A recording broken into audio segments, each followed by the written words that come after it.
Yes, mates, how's it going? My name's Lee, and welcome back to the FPL Punk YouTube channel, where we try to dominate FPL one game week at a time. In today's video, I will do a quick review of game week 26 and discuss my team selection for game week 27, talk about captaincy and my current transfer plans.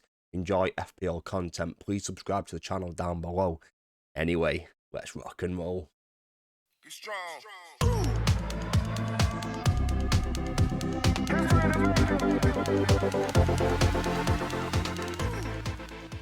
Right, mates, first of all, my team for game week 26, and it's done okay so far. There's a couple of highlights, there's a couple of low points as well. I've taken a really small red arrow down to 20k. I was about 19k before this, so I've taken like a 1k red arrow. I've got 55 points so far this game week, and my safety score to maintain rank is 56, on 1 point away from maintaining that. I'm recording this before the Liverpool-Man City game, so I've still got my captain Salah to play. I've still got Trent, and I've still got Slot, so if there's a positive result for Liverpool, I might be able to maintain rank and even maybe get a green arrow there as well. I've currently got 1,791 total points. I went for the wrong goalkeeper, however, Man United against Everton. United were poor for large parts of the game. I didn't see them scoring. Came a little bit out of the blue. I thought United was shocking. I thought Everton were good value for the lead. That Everton could have easily kept a clean sheet in that game. I thought United were shocking, mate. For Brighton, I just don't trust them. Like, I don't trust them to come in and do anything like that. Gabriel, unlucky with the sending off, and I think that kind of resulted in them conceding and not keeping a clean sheet. Hoyson, I was quite disappointed with Bournemouth, but yeah, again, I think the sending off impacted them quite a lot. Really nasty challenge on 8-0, I believe. I don't know people complaining, like, it was such a clear red card for me. In terms of the midfield, Palmer once again disappointing. Private again, I think it was just impacted by the red card. Still got Salah to play, who's also my captain, and Mbeumo with the 14-pointer, absolutely massive. I thought he looked pretty good. Although I do think Damsgaard on the other wing was just excellent. I just thought it was incredible. Like everything good Brentford did kind of like revolved around Damsgaard. I just think he's a really classy footballer. I think he's got the most. I think he's joint most assists for the league and now as well. So maybe one to consider for game week 29. Wissa finally getting the goal. I'm really happy with that. There's a chance he might even get an assist. He looks like he got on a touch to me, and he might get assist for the last goal. I'm not sure if it's going to get given, but to me, it did look like he got a. It did look like he got a touch. Chris Wood with cheeky assist, 4-3, and Chris Wood not to get involved. Disappointing, but it is what it is. Isak with a penalty, really poor penalty actually. I thought Sells goes down way too early. Is what it is. Like it's just one of those. Second one, I think he kind of delays the shot quite well, where he kind of waits for the ball to catch up and then hits it quite late. And I think that kind of catches everyone out. Like, I know it takes a massive deflection and bounces over Sells, but I think that's just good striker play. I think it's just good striking technique. So I thought he deserved his 2 goals. I thought he was very good. I thought his build his play in one of the build up for one of the goals when he kind of back heels it to Lewis Hall was just excellent once again. So just a really classy player, just an absolute beast. I think he's joint scorer in the league now as well, a joint top scorer. So not a bad start to the game week. I've still got Liverpool players to play. Hopefully they can get a positive result against City and maybe get a green arrow. Let's take a look at the team selection for game week 27. Starting off with my goalkeeper and defence for my team in game week 27, and I'm still going to pick Pickford over Verbruggen. I just don't think Verbruggen and Brighton are good. I do like him as an option to like potentially come in for Pickford at any point, and that's usually my prefer, maybe going for a Verbruggen over the likes of Fabianski. I don't think this is a great game for Pickford and Everton. I've still got a couple of Brentford attackers, so I don't like that as well. Same with playing Verbruggen. I've got a couple of Bournemouth boys, so like I don't really like either goalkeeper, but I think Pickford could potentially make more saves, and that's the reason why I've kind of opted for him. In terms of the defence, we've got Trent up against Newcastle. I've still got Isaac up front there as well, but just his attacking threat, he's a bit hit and miss, and if he kind of gets anything involved, then he's just going to absolutely bang and do really well for me. I have kept Joachim Anderson and the potentially injured Vandenberg on the bench there as well. Gabriel, I don't mind playing him away to Nottingham Forest. I think this is a game that Arsenal could maybe keep a clean sheet in. Forest seem to be, they play quite well against a lot of teams except the high elite sides. Like, they played really well against United. They played really well against Newcastle today for probably that 20-minute spell where they got dominated, conceded a few goals. They tend to do okay against these the teams that maybe they should compete with, but against the likes of Arsenal, City, Liverpool, like they seem to get kind of brushed up, and they seem to get brushed aside. I think this is going to be kind of one of those games where Arsenal could dominate the game, keep a clean sheet. I don't think they'll score a lot of goals. I think it'll only be maybe 2-0 Arsenal, something like that, but I can see Arsenal winning this, and I can see them potentially keeping a clean sheet, so I'm happy playing Gabriel on this, and I feel like they're overdue a set-piece goal there as well. Onto Huijsen, and Brighton just seem to be ticking again, and whether I don't know whether it's good to be playing Huijsen. It probably feels like a bad buy now, or maybe I should have gone for Munoz when I sold Lewis Hall originally, or kept Lewis Hall, like seeing as he got a couple assists today. Here's what it is, one of those, like, I think with the fixtures Bournemouth had, I still think it was a good transfer at the time. Don't mind playing him against Brighton or Spurs. There's a chance he could keep a clean sheet, and he's got a good fixture in game week 29 at home to Brentford, followed by Ipswich and West Ham. So like, I don't mind playing him in any of those games, and I don't trust Anderson or Vandenberg, who is probably going to be injured, to come in for either of those. Anyway, probably not the greatest goalkeeping defense for the game week, but I think I just need to stick with it and just kind of see what they can do, because I think after this, in game week 28, where a few of my defenders have got decent fixtures, particularly Pickford and Trent. Just one of those, I think I just need to play it and just kind of see what happens. Moving on to the midfield, and first up, we've got Cole Palmer. Southampton at home. Like, this is one of the games, the reason why you own Cole Palmer, where he's got Southampton at home, Leicester at home in the next couple. Chance I might sell him after these two. And if I can field a strong team for game week 29, I can maybe do something with Cole Palmer, then there's a chance I might sell him. Not 100% sure yet, but there's a chance that I might actually sell him, to be honest. Owned by a lot of people, so it feels a little bit risky, but he's just not delivering the goods, mate. Like, he's not been great over the last 5, but whether he's due a return remains to be seen. But this is just a prime Cole Palmer fixture. Like, he's just straight up a flat track boy, like especially at home against newly promoted sides. I think he's going to go absolutely crazy over these next 2 games. So if you are considering selling him, I'd probably keep him for the next 2, and then maybe reassess in game week 29 where they're away to Arsenal. Next up, we've got Brian Mbeumo, and he's fresh off a goal and assist.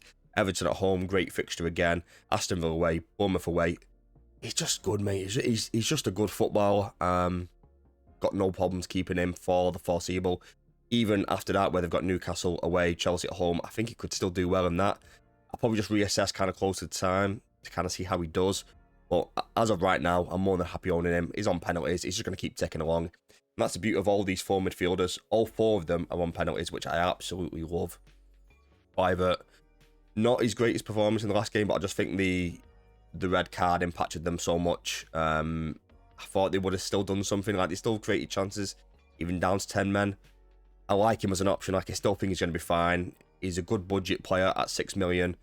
Brighton away. Brighton, very hit and miss, like very inconsistent. There's a chance that Bournemouth could play really well and absolutely demolish them, and Kluivert gets involved with the goals, or he plays really poorly and gets a penalty but still gets returns. So he's got good avenues to points. Like, he's on some set pieces as well, so he's got multiple routes to points, and that's the reason why I love a lot of these players.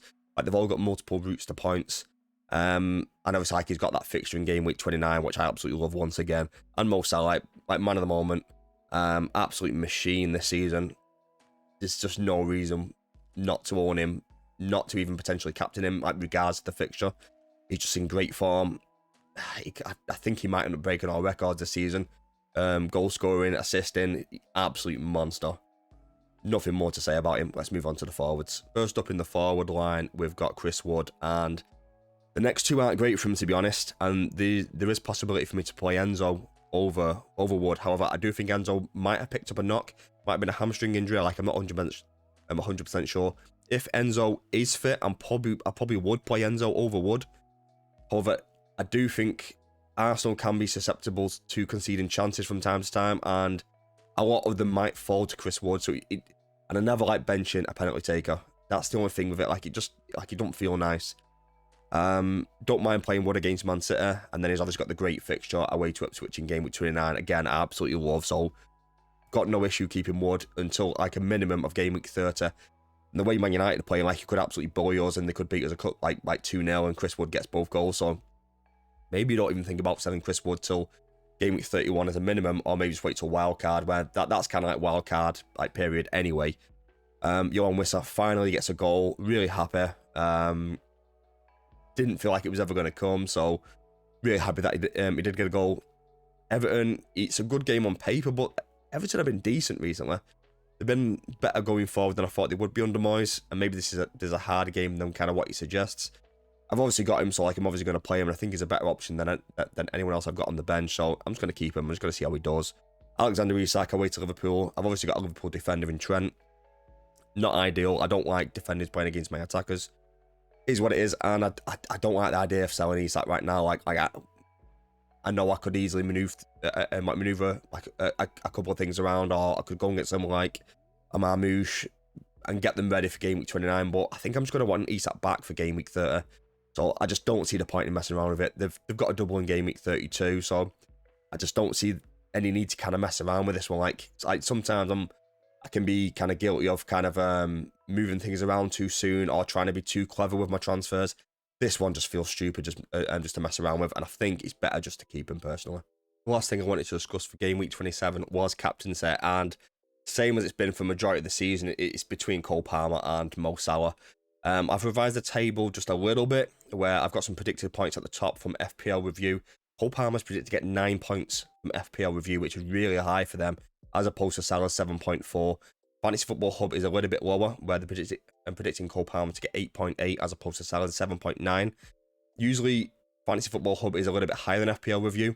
However, that doesn't seem the case for Cole Palmer's side, where Review are predicting higher for Cole Palmer, which is just crazy. Like, I think Southampton are that bad that they're just predicting Cole Palmer just to go absolutely massive. However, the recent form is just a little bit concerning.